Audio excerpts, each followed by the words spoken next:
You look at a gold ring or the endless grid of faces on a dating app, and it is easy to assume this is how human beings are wired. We treat permanent, romantic commitment as our default biological state. But look at our closest primate relatives. A male silverback gorilla maintains a harem of females through sheer physical force and a rigid hierarchy.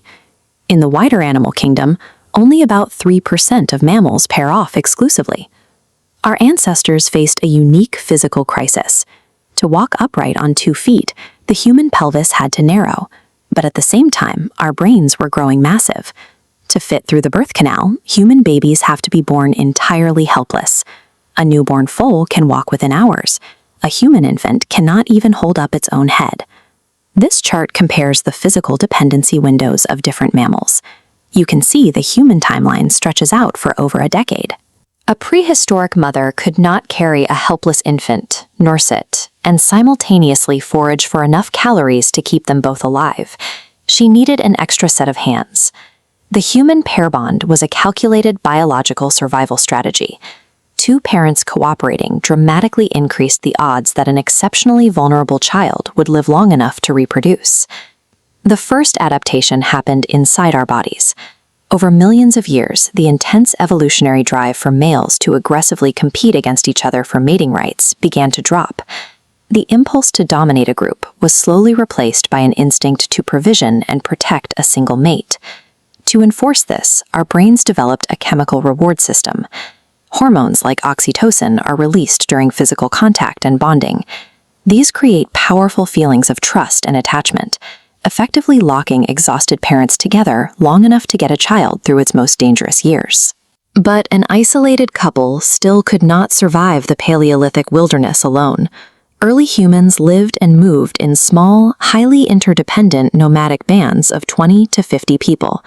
Raising a child required the shared resources of the entire camp. Because you needed the group's help to survive, you had to prove to the group that you were worth keeping around. The entire community watched how you handled stress, whether you shared food, and how you treated others. Aggressive bullies were routinely mocked, ostracized, or even killed by the rest of the tribe. Intelligence, humor, and generosity became highly sought-after traits.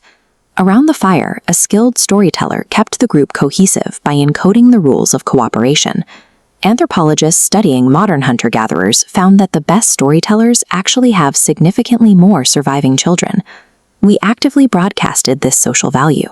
Over 140,000 years ago, humans drilled these sea snail shells, stained them with red ochre, and wore them smooth on a string.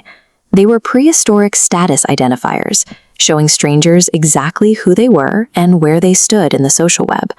Attraction was a highly public, communal process. You were selected as a partner because your traits proved you were a cooperative asset to the survival of the band. 12,000 years ago, humans stopped following the herds. We built permanent structures, fenced off land, and began to accumulate wealth that we could not carry on our backs. This logic flow illustrates a severe economic problem.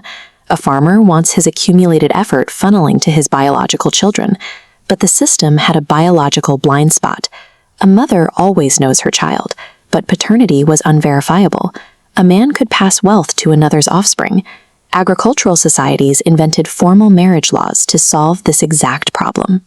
By creating a highly public, legally binding contract with severe punishments for adultery, a society could formally verify paternity and protect property rights. For millennia, institutional marriage had zero connection to romance. It was an economic technology engineered to track and secure accumulated wealth across generations. We carry all of this history into our relationships today. We expect the chemical bond of our early ancestors, the communal approval of the Paleolithic campfire, and the legal security of the agricultural contract, all at the exact same time.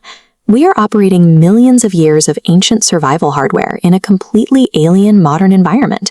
Biologists call this an evolutionary mismatch. The campfire is gone.